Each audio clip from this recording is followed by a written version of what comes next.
the time I finish this sentence, about 20 million emails will have been sent. In fact, people send an estimated 145 billion emails worldwide every day.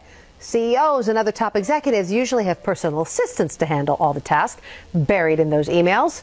But what about the rest of us? NBC Bay Area's Stephanie Trong joins us with the program. One local group says we'll cut that email overload, Stephanie? That's right, Jessica. It's a concept called crowdsourcing. Wikipedia is one example of it. What it boils down to is tapping into a large group of people for services and content. Now, the question here is, would you be interested in, say, doubling your productivity, even if it meant handing over your email password to a total stranger?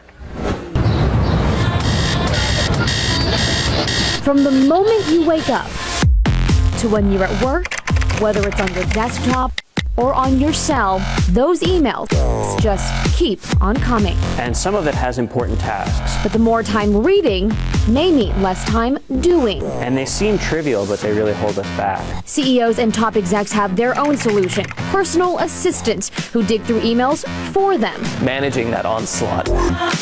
But what about the rest of us? I'd really like to push on. This team of 3 from Stanford's computer science department came up with one solution: Email Valet. The test version used Gmail. It's a program that connects you with professionals online who become your remote assistants. They go through your emails, find the tasks, and put them into a list with the original emails just to the left. But first, like you hand your keys over to a valet, you'll have to hand over your password.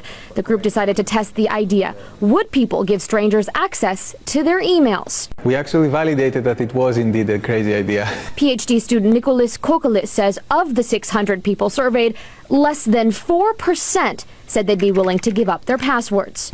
People like Stanford business grad student and study participant Anish Patel. I think privacy is an issue. But he changed his mind after the 10-day study. Email Valet has a feature built in where you can restrict what the assistant sees. You can blacklist out anything that contains particular keywords like bank or password or credit card or anything. They also built in a tracking feature. We actually keep track of what the crowd worker has done. Patel said those measures, plus cutting the headache of reading countless emails, made this program well worth it, especially because he said computer-driven email help programs fell flat for him. I'd experimented with a few of them. Like, honestly, none of them ever seemed to really stick for me. In the group study, Kokkalis says Email Valet doubled productivity compared to those who tried to manage tasks in emails by themselves.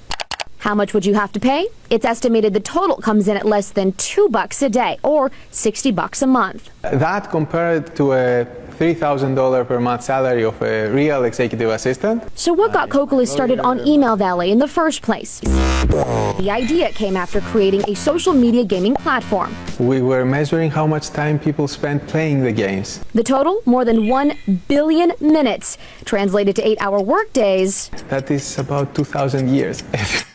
With services like Email Valet, he's hoping to give people time back. Fewer emails. And have more time to play more games.